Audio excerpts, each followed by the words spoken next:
I also request all of you to recite Surah Fatiha for the special request from Maulana SayyidMuhammadRizvi from Birmingham for the Isal Sawab of his mother, Marhuma Farwa Khatun Naqvi. Al-Fatiha. Bismillah.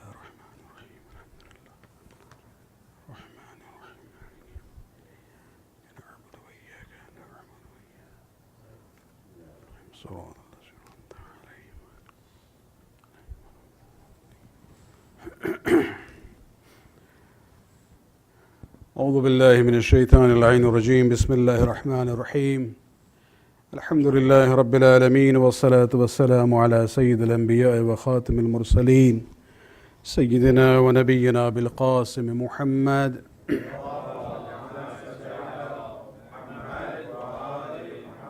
وعلى أهل بيته الطيبين الطاهرين المعصومين واللعنة الدائمة الباقية على أعدائهم من الآن إلى قيام يوم الدين.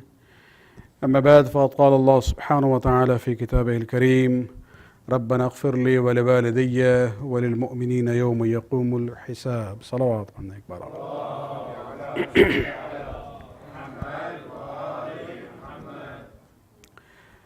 I would like to take this opportunity of Thursday night program to present to you an example of how to understand the ayat of Quran. Many times we rely on just the translations, but there are some very delicate points to some of the ayat of Quran which can not be understood properly if you just rely on the translation. And this is where the tafsir comes very important. And the example I would like to present this evening is an example of one of the important belief that the Shias have, which is considered to be a distinguishing feature of the Shi'i Aqidah and belief, and that is about the Iman and faith of the ancestors of the Prophet Hazrat Muhammad Mustafa sallallahu alaihi wasallam.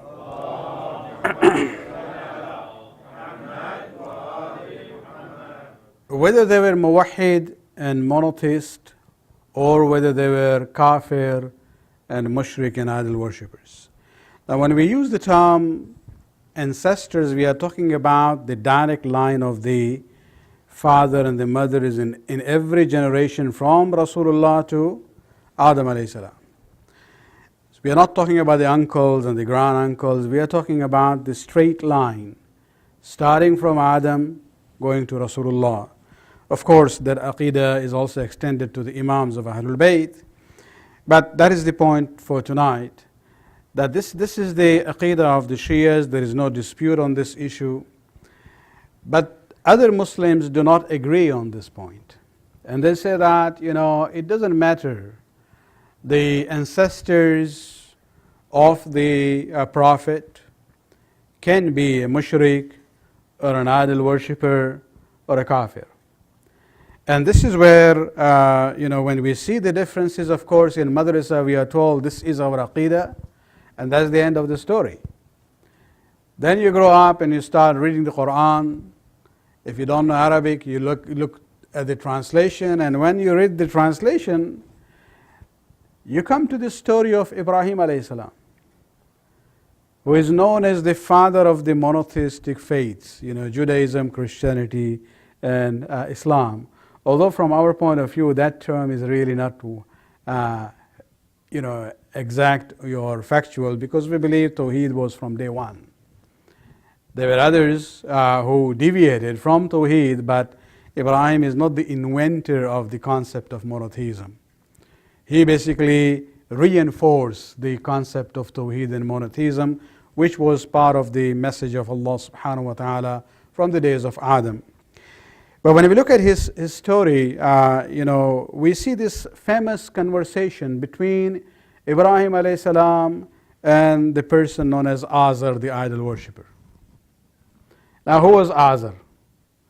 If you look at the conversations which has been quoted in different places of Quran, not in one place or just once, you will see Azar is described by Ibrahim himself in his conversation as Ab. Ya Abati. The literal translation would be any translation of the Quran. You pick it up, you'll see it say Ibrahim is talking to Azar, his father, and he is known to be an idol worshipper. Let me just give you the examples. For example, right in the beginning of the Quran, we come to Surah An'am, Surah number 6, ayah 74. وَإِذْ قَالَ إِبْرَاهِيمُ لِأَبِيهِ آزَرَ. When Ibrahim said to his Ab, his father, let's go with the translation. Remember when Ibrahim said to his father, أَتَتَّخِذُ أَصْنَامًا آلِهَةً. Do you take these idols as your gods? So this is confirmed that Ibrahim is talking to somebody who is by the name of Azar, whom he says, you are the Ab. Quran says that. And this person is taking idols as his gods. إِنِّي أَرَاكَ وَقَوْمَكَ فِي ضَلَالٍ مُبِينٍ. Ibrahim says, I see you and your people to be in manifest error. In Surah Maryam, the conversation is longer. وَاذْكُرُوا فِي الْكِتَابِ إِبْرَاهِيمَ إِنَّهُ كَانَ صِدِّيقًا نَبِيًّا إِذْ قَالَ لِأَبِيهِ. This is Surah Maryam, ayat 41 to 50. إِذْ قَالَ لِأَبِيهِ. Remember, Ibrahim, when he said to his father, يَا أَبَتِ لِمَا تَعْبُدُ مَا لَا يَسْمَعُ وَلَا يُبْصِرُ وَلَا يُغْنِ عَنْكَ شَيْئًا. Why do you worship something which can't hear, can't see, and cannot benefit you in any way? يا أبت إني قد جاءني من العلم ما لم يأتك فاتبعني أهدك صراطا سويا. O my Ab, I have a knowledge which has not come to you, and so follow me and I will guide you to the proper path. يا أبت لا تعبد الشيطان إن الشيطان كان للرحمن عصيا. O my father, do not worship the shaitan, because shaitan disobeyed the beneficent God. يا أبت إني أخاف أن يمسك عذاب من الرحمن فتكون للشيطان وليا.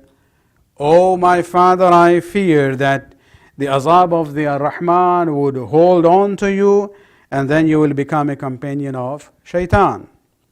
And this is where now the Azar, the father, is now responding to Ibrahim. أَرَاغِبٌ أَنْتَ عَنْ آلِهَتِي يَا إِبْرَاهِيمُ. O Ibrahim, are you, moving away from our gods? لَإِنْ لَمْ تَنْتَهِ لَأَرْجُمَنَّكَ وَهْجُرْنِ مَلِيًّا. If you do not, stop yourself from what you are doing, arguing against idol worshipping, then I'll stone you. So therefore, leave me alone. And this is where Ibrahim now responds to him by saying, Salamun alayka. Khuda Hafiz. سأستغفر لك ربي إنه كان بي حفيا. That I will soon pray to my Lord for you. And then, Ibrahim basically abandons them, moves away from them. In Surah Anbiya, again, we see the same story in more detail, where إِذْ قَالَ لِأَبِيهِ وَقَوْمِهِ, when he said to his father and to his people, مَا هَذِهِ التَّمَاثِيلَ الَّتِي أَنْتُمْ لَهَا عَاكِفُونَ. What are these images that you worship and bow down and pay respect to them? قَالُوا وَجَدْنَا آبَاءَنَا لَهَا عَابِدِينَ. Their simple response was that, we are blind followers of our fathers. Whatever they did, we are continuing to do. Ibrahim says, but even if you and your forefathers were all in error, so then they argue with him. He says, no, I believe in the Lord of the heavens and the earth. And the conversation goes on, and he says, I'm going to, basically, I'm just paraphrasing the words here, I'm going to play a trick on your idols. And this is the whole story where he, when they had gone out of the town, he goes into the temple, destroys all of them, except the big one, and leaves the axe on his shoulder. And when they came back and they saw, their gods have been killed in a way, they said, who has done this? قالوا سمعنا فتى يذكرهم يقال له إبراهيم. Some of them say, we saw a young man mentioning them negatively, and his name is Ibrahim. So he was caught and he was brought, and they said, what happened? أنت فعلت هذا بآلهتنا يا إبراهيم. Oh Ibrahim, did you do this to our gods? Ibrahim had done it intentionally to show them the reality. And so he says, بل فعله كبيرهم هذا فاسألوهم إن كانوا ينطقون. The big one with the axe on his shoulder is the one who has done this. Ask them, if they are able to speak. This is where he wanted to bring this out from them. For a moment they realized, well, he is saying true, they can't speak. If they cannot defend themselves, they are not even worthy of being, considered as God. But then, Shaitan comes in, and they said, لَقَدْ عَلِمْتَ مَا هَؤُلَاءِ يَنْتِقُونَ. You know they can't speak. And that is where he says, أَفَتَعْبُدُونَ مِن دُونِ اللَّهِ مَا لَا يَنْفَعُكُمْ شَيْئًا وَلَا يَضُرُّكُمْ. Do you worship something besides Allah which cannot benefit you or harm you in any way? أُفٍّ لَكُمْ وَلِمَا تَعْبُدُونَ مِن دُونِ اللَّهِ. Don't you have mind to think about it? What are you doing? This is where, then they put him on this fire, and Allah subhanahu wa ta'ala, ordered the fire to become calm and cool for Ibrahim. And so this is in Surah Anbiya. Then again, we see the same story in the same way in Surah Shu'ara, ayat number 70 to 89. وَطْلُ عَلَيْهِمْ نَبَعَ إِبْرَاهِيمَ إِذْ قَالَ لِأَبِيهِ. Again the word Abi is coming in. Remember read them the story of Ibrahim when he said to his father and in his people, مَا تَعْبُدُونَ. What are these idols that you worship? And the same kind of conversation goes on. And this is where Ibrahim then says, no, I don't, believe in what you believe and what your fathers believed. فَإِنَّهُمْ عَدُوٌ لِي. These idols are considered to be my enemies to me. I only believed in رَبِّ الْعَالَمِينَ الَّذِي خَلَقَنِي فَهُوَ يَهْدِينِي. He is the one who created me. He is the one who guides me. وَالَّذِي هُوَ يُطْعِمُنِي وَيَسْقِينِي.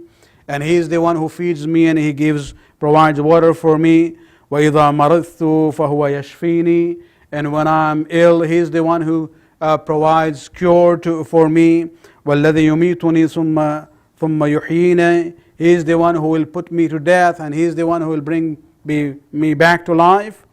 وَالَّذِي أَطْمَعُ أَنْ يَغْفِرَ لِي خَطِيَّتِي يَوْمَ الدِّينِ. He is the one about whom I desire and hope that He will forgive me my mistakes. And the dua goes in. Then he says at the end there, وَاغْفِرْ لِأَبِي إِنَّهُ كَانَ مِنَ الضَّالِّينَ. Praying to Allah subhanahu wa ta'ala in this Surah Shu'ara, Ibrahim says to Allah subhanahu wa ta'ala, Allah, forgive my ab. وَاغْفِرْ لِأَبِي. Forgive my father. إِنَّهُ كَانَ مِنَ الضَّالِّينَ. Because he was from among those misguided and deviated persons. وَلَا تُخْذِنِ يَوْمَ يُبْعَثُونَ. And do not disgrace me on the day of resurrection. The day لَا يَنْفَعُ مَالٌ وَلَا بَنُونَ. Where wealth or children are not going to help anyone in any way. إِلَّا مَنْ أَعْطَى اللَّهَ بِقَلْبٍ سَلِيمٍ. Except somebody who comes with a submissive heart to Allah subhanahu wa ta'ala. And so when you read all these ayat from different passages of the Quran, the conversation between Ibrahim alayhi salam and Azar, whom he calls Ab, Abi, Abati, or when it's described Li Abihi, for his father, you look at the translation, you will say, well, Ibrahim alayhi salam is one of the Ulul Azm prophets, and he is one of the ancestors of Rasulullah sallallahu alayhi wa sallam.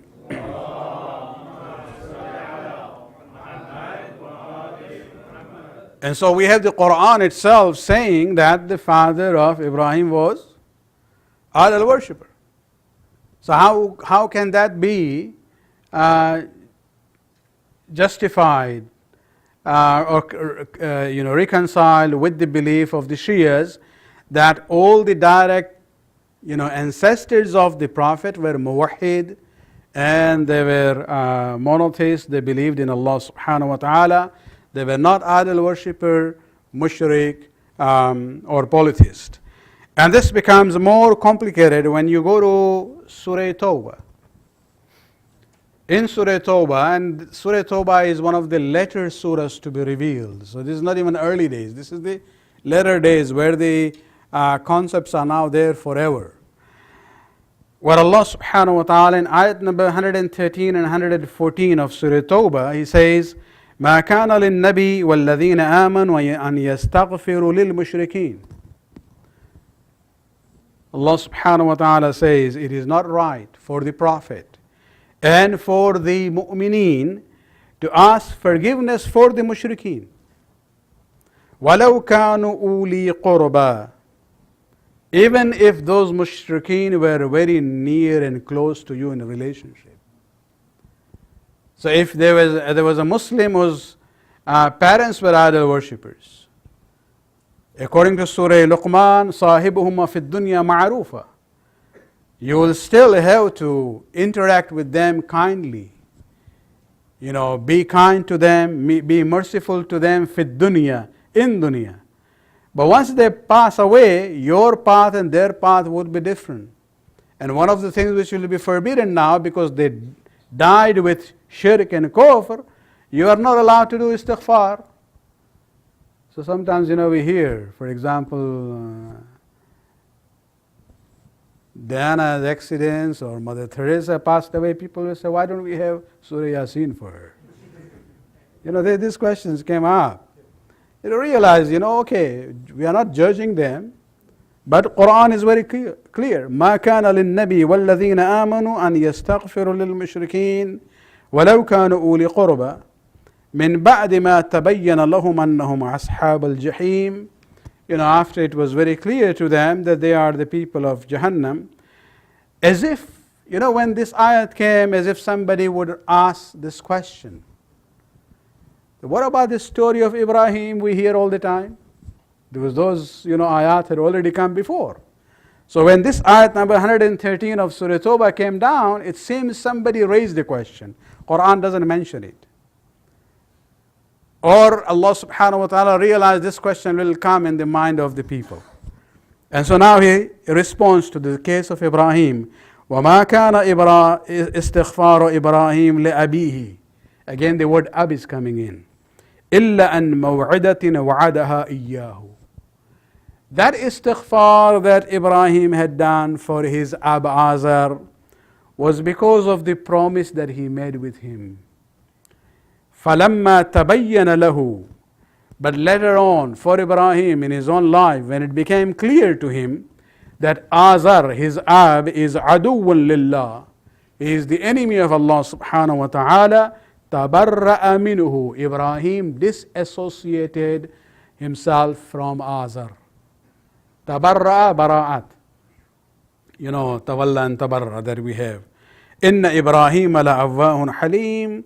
Ibrahim was a soft-hearted and gentle person. And so he wanted to pray for this person, Azar, whom he calls Ab. But once he came to realize that he is not going to change and he is the adu of Allah subhanahu wa ta'ala, Ibrahim then did bara'at with him. Disassociated himself from that person known as Azar. This is where now we say, well, how does it help our aqidah? This is where we have to go to the method we learn from the Imams of Ahlul Bayt, where some ayat of the Quran do the tafsir of some other ayat. Sometimes you don't even need to go to riwayat and history and narrations. Just study the whole Quran in totality, then you will see if there is some ambiguity in some ayat, things are not clear, other ayat would be there, would help you and clarify you. What we see here is that all the stories and conversation of Ibrahim with this person by the name of Azar, for whom he uses the term Ab, which is a common word for father. This is, was done mostly during the early days of his life. This is where he is still there in the area known as, which is Babylon in Iraq now. And this is his youth age, where he is confronting his own, family member by the name of Azar. And later on, he then separates himself from the family and the tribe, goes to Syria, and then Palestine, and then even Egypt, and then he even goes later on to Mecca. And so all this conversation with Azar is during his early days. But then we come to the later days of his life, where he is very old now, more than 90 years old, because now Allah has already blessed him with Ismail and Ishaq, at the age where he didn't even thought that is possible. And we see that Allah subhanahu wa ta'ala talks about the latter days and narrates a dua that Ibrahim did during the latter days. And this is where we, if we look at it, the screen is not that big. Can we go on the monitor there? There are two words in Arabic for father. One is ab and one is walid. When you look at ab, this is the person known as Azar, where Ibrahim alayhi salam talks to him. One of the statements that we saw, and that was from Salawat padne ek baar.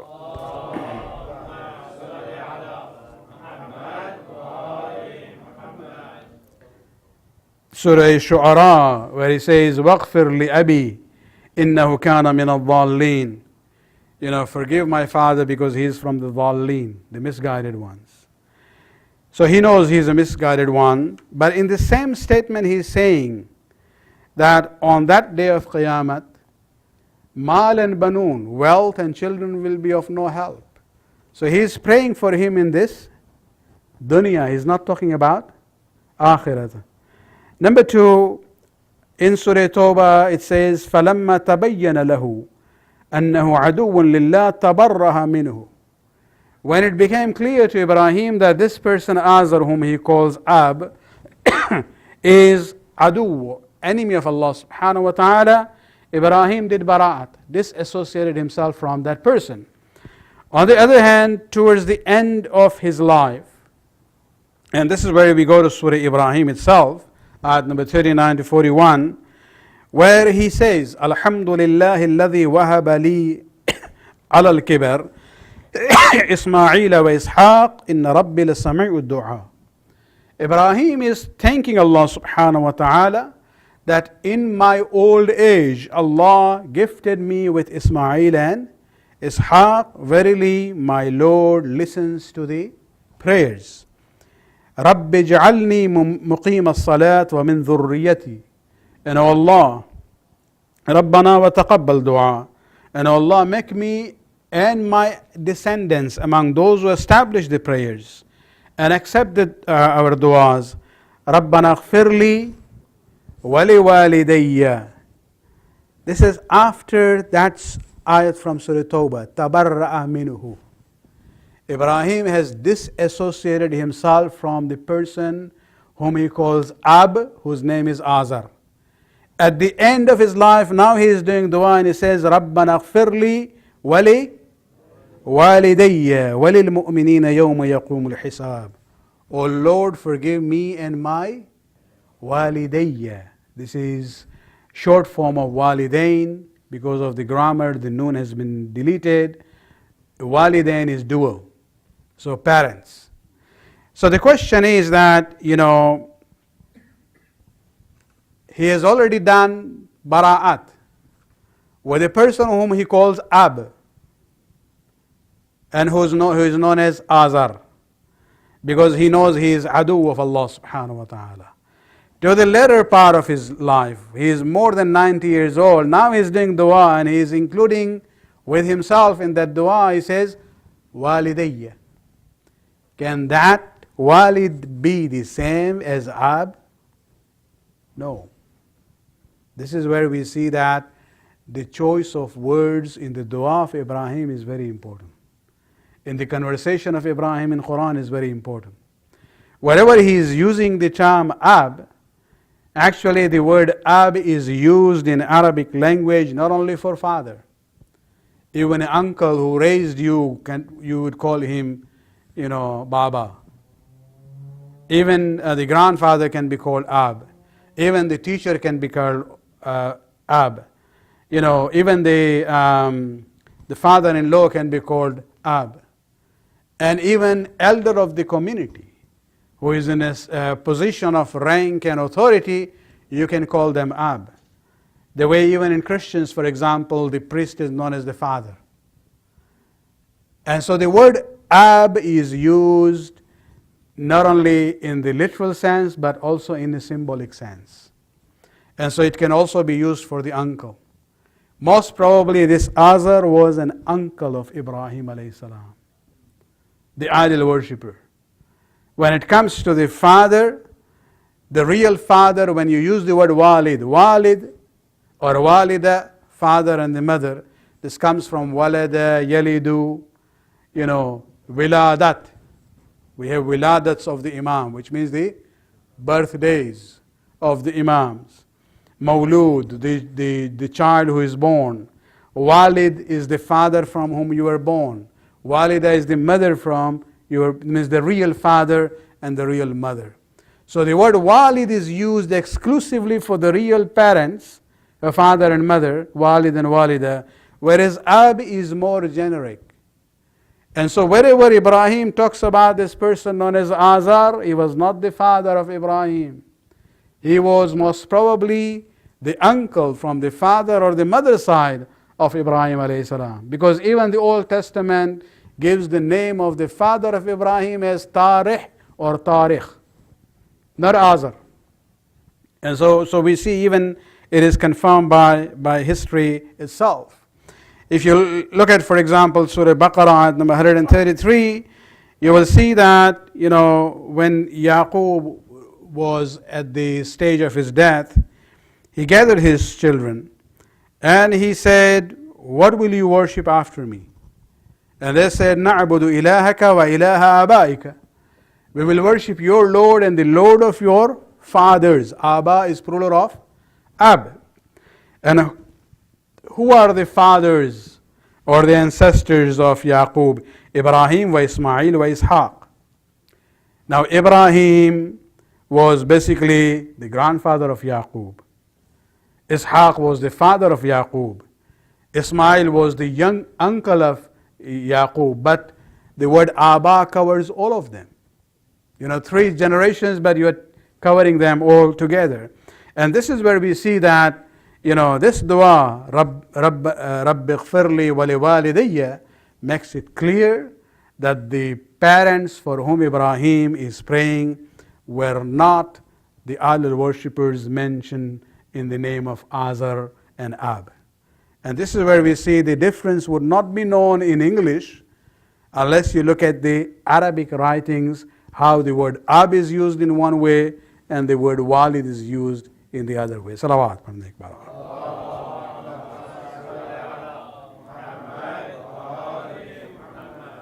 And of course, this is the ayat from Surah Tawbah, where Ibrahim basically does bara'at from the person whom he calls Ab.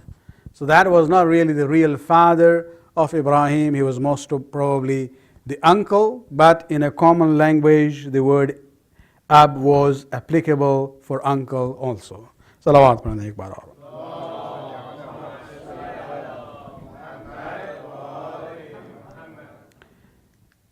You can end the PowerPoint, yeah, okay. एक बार और सलावत पढ़ दें.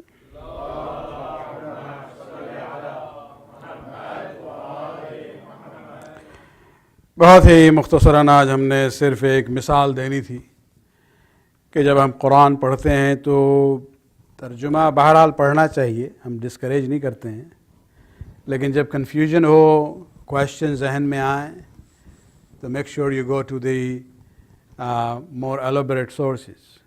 चाहे किसी इंसान से पूछे जो जानते हैं, یا تفسیروں میں دیکھیں، کتابوں میں دیکھیں، اس لیے کہ انسان جو ہے کنفیوز ہو سکتا ہے. اور یہ بات بالکل کلیئر ہے کہ ہمیں نہ حدیث کی طرف جانا پڑا، نہ تاریخ کی طرف جانا پڑا. صرف ٹرمینالوجیز کے ڈفرنس کی بنیاد پر ہم یہ کہہ سکتے ہیں کہ جن کے لیے ابراہیم علیہ السلام نے آخر عمر میں دعا کی ہے وہ والدین تھے حقیقی، اور جس مشرک کی بات ہو رہی ہے بار بار جن کو ابراہیم اب کہہ رہے ہیں، شاید یہ وہ چچا تھے جنہوں نے ان کو بڑا کیا تھا مثلاً، لہٰذا اس عنوان سے ان کو وہ اب پکارتے تھے. اور یہ عقیدہ در حقیقت شیعوں کا جو ہے کہ ائمہ اطہار اور رسول اسلام کے آباء و اجداد جو ڈائریکٹ اس لائن میں آئے ہیں سب کے سب موحد تھے، مشرک نہیں تھے. اس کی تائید ہمیں اس عمل میں بھی ملتی ہے جو آپ ایوری تھرسڈے نائٹ پڑھتے ہیں. زیارت وارثہ جب آپ پڑھتے ہیں اس میں ایک جملہ ہے امام حسین علیہ السلام کے لیے. آپ لوگ کہتے ہیں اشہد انک کنت نورا فی الاصلاب الشامخہ والارحام المطہرہ. اس کا مطلب کیا ہے؟ الاصلاب الشامخہ والارحام المطہرہ. اے حسین، ہم گواہی دیتے ہیں کہ آپ نور تھے ان صلبوں میں. صلب کسے کہتے ہیں؟ وہ فادر کے جو بیسیکلی جہاں سے یہ سلسلہ صلب جسے کہتے ہیں، this is where the essence of human being is there. اور رحم جو ہے وہ ماں کے سلسلے میں ہے، ووم کی بات ہو رہی ہے. Pure لوئنز and purified wombs. اب یہاں پیورٹی سے مراد کیا ہے؟ بات عصمت کی نہیں ہے، یہاں شرک اور کفر سے طہارت کی بات ہو رہی ہے کہ ان کا نور جو ہے آدم سے لے کے آخر تک، ان کے والد اور والدہ تک اس سلسلے سے آیا ہے ماں باپ کی طرف سے کہ ان میں کسی بھی لحاظ سے کفر اور شرک کی کوئی گنجائش نہیں تھی، اس کا سایہ بھی نہیں پڑا ہے. اور یہ وہ عقیدہ ہے جس کو ہم کنفرم کرتے ہیں اس زیارت وارثہ میں. اور زیارت وارثہ کسی عالم کی بنائی ہوئی نہیں ہے، کسی مجتہد کی لکھی ہوئی زیارت نہیں ہے. یہ وہ الفاظ ہیں جو امام جعفر صادق علیہ السلام سے ہمیں ملے ہیں.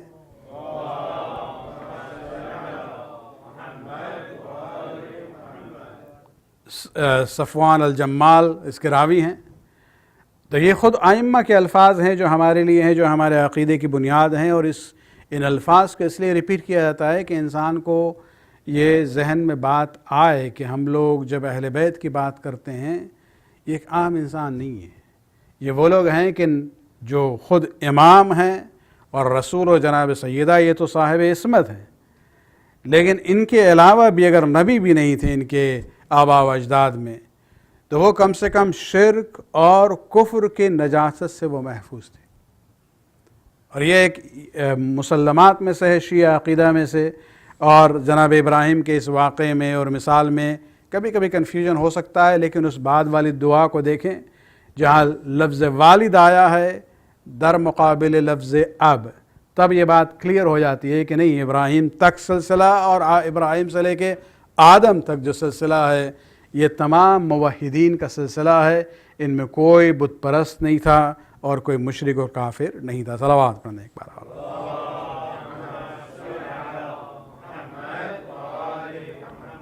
اسی لیے آپ دیکھیں کہ واقعہ کربلا میں بھی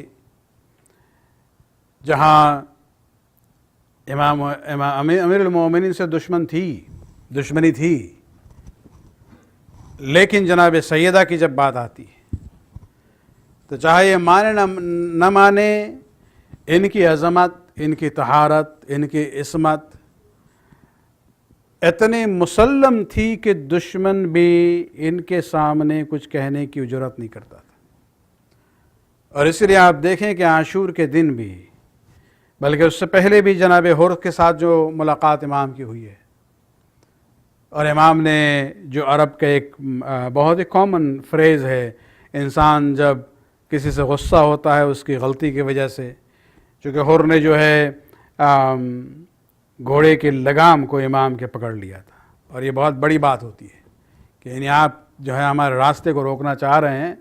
تو امام نے ایک جملہ کہا تھا، کہ تیری ماں تیرے غم میں روئے، جس پر حر نے کہا تھا کہ اگر کسی اور نے یہ جملہ کہا ہوتا تو ہم یقیناً جو ہے اسی طرح سے جواب دیتے، لیکن ہماری مجبوری ہے کہ آپ کی والدہ وہ شخصیت ہیں کہ جن کا ذکر سوائے خوبی کے اور کچھ نہیں ہو سکتا ہے۔ تو کم سے کم حر کے دل و دماغ میں احترام تھا جناب سیدہ، یہ ظرفیت تھی، پوٹینشل تھا کہ اگر اسے نور کی ہدایت ہو تو یہ صحیح راستے پہ آ سکتا ہے، اور اس لیے امام نے کوشش بھی کی ہے۔ عاشور کے دن بھی اگر آپ دیکھیں، امام حسین علیہ السلام کی مظلومیت اپنی جگہ پہ ہے، لیکن عاشور کے دن علی کی بھی مظلومیت کا مظاہرہ ہوتا ہے۔ امام حسین علیہ السلام اپنے آخری خطبے میں اور پہلے خطبے میں اپنا جو تعارف کرتے ہیں کوفیوں کے سامنے، عجیب و غریب ہے کہ انسان ماں باپ کا ساتھ نام لیتا ہے یا صرف باپ کا نام لیتا ہے، لیکن حسین ابن علی نے اپنا تعارف کس عنوان سے کیا تھا؟ الست ابن بنت نبیکم، والد کا ذکر نہیں کیا ہے، اس لیے کہ حسین جانتے تھے کہ ان کے تمام کے دلوں میں بغض ہے علی کے سلسلے، لیکن جہاں فاطمہ کا نام آتا ہے بہرحال وہ ظاہری طور پہ ان کا سر جھک جاتا ہے، اور اس لیے عاشور کے دن امام حسین علیہ السلام نے اپنا تعارف علی کے ذریعے نہیں کروایا ہے، بلکہ خطبے میں جو تعارف ہوا ہے وہ فاطمہ کے ذریعے ہوا ہے کہ کیا ہم تمہارے رسول کے بیٹی کے فرزند نہیں ہیں، اور یہی عنوان تھا جو امام نے وہاں پر پیش کیا ہے تاکہ ان کے دلوں میں ذرہ برابر بھی اگر ضمیر موجود ہو تو یہ اپنے اس حرکت سے اور اس ظلم سے باز آئیں گے۔ جناب حر کے شہادت کے منظر میں بھی آپ دیکھیں، وہاں بھی فاطمہ کا ذکر آتا ہے۔ عجیب و غریب بات ہے کہ جناب حر جس طرح سے زخمی ہو چکے تھے، آیا اگر کچھ جان ابھی باقی تھی یا نہیں روایات میں کلیئر نہیں ہے، لیکن حسین ابن علی زمین پر بیٹھ جاتے ہیں، حر کے سر کو اپنے زانوں پر رکھتے ہیں۔ ایک رات پہلے حر جو ہے جہنم کے دہانے پہ تھا، دوسرے دن وہ معراج ہے کہ سر حر کا ہے لیکن زانو حسین ابن علی کا ہے، علی اور فاطمہ کے فرزند کا زانو ہے، یہ معراج تھا۔ اس وقت امام حسین علیہ السلام جو مشہور روایت ہم لوگ سنتے ہیں کہ ایک رومال نکالتے ہیں اور حر کے پیشانی پر باندھ دیتے ہیں، مولا سے اتنا کہیں گے مولا اس پٹی کے باندھنے سے یا رومال کے باندھنے سے جناب حر کے زخموں میں افاقہ نہیں ہوگا، ان کی جان بچ نہیں سکتی ہے۔ عجب نہیں کہ مولا پلٹ کے یہ کہیں کہ ہم نے اس کے زخم کے لیے نہیں لگائی ہے یہ پٹی یا اس رومال کو نہیں باندھا ہے، بلکہ حر نے میری ماں کا احترام کیا تھا، اور اب یہ جائیں گے اور جب پیش ہوں گے ممکن ہے شرمندگی سے سر جھکا دیں، ہم ماں کے بنے ہوئے رومال کو حر کے سر کے پر باندھ دیتے ہیں تاکہ یہ علامت ہو کہ حر نہ صرف ہم راضی ہے بلکہ ماں فاطمہ بھی تجھ سے خوشنود اور راضی ہے۔ الا لعنت اللہ علی القوم الظالمین سیعلم الذین ظلموا ای منقلب ینقلبون۔ خداوند اس قلیل بات قبول فرما، ہمارے گناہوں کو بخش دے، ہمارے توفیقات میں اضافہ فرما، امام کے ظہور میں تعجل فرما۔ خداوندہ جتنے مسلمان ہیں خصوصاً شیعہ علی جہاں جہاں پریشان حال ہیں اور خصوصاً سیاسی معاملات میں گرفتار ہیں دہشت گردوں کے سامنے، چاہے وہ پاکستان ہو یا افغانستان ہو یا بحرین ہو یا عراق ہو یا سیریا ہو، خداوندہ ان کو اپنے حفظ و امان میں رکھ۔ خداوند جو دشمنان شیعہ علی ہیں اگر وہ قابل ہدایت ہیں تو ان کی ہدایت فرما، اگر ان میں صلاحیت ہدایت حاصل کرنے کی نہیں ہے تو خداوندہ ان کے شر سے مومنین کو محفوظ رکھنا، امام کے ظہور میں تعجل فرما۔ ربنا تقبل منا انک انت السمیع العلیم۔